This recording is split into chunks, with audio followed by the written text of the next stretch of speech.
ఇదే దాసిని నా భర్తకి చావు ఉండదు. చావు వస్తాడు, నాకు మాట ఇచ్చాడు. తనంతా నాకు మాట ఇచ్చాను కదా. సంకోచం మెరిసిన ఆరింటికి మించిన పరవశలీలను కాదని అనగలమా?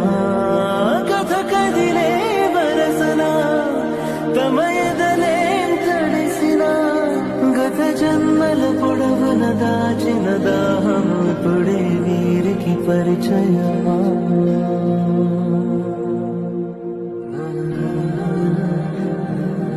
ఇలా ఒక అమావాస్య రోజు నీ ఒడిలో పడుకొని నిన్నే చూస్తూ మా మీద చిరునవ్వుతూ చనిపోవాలనుంది.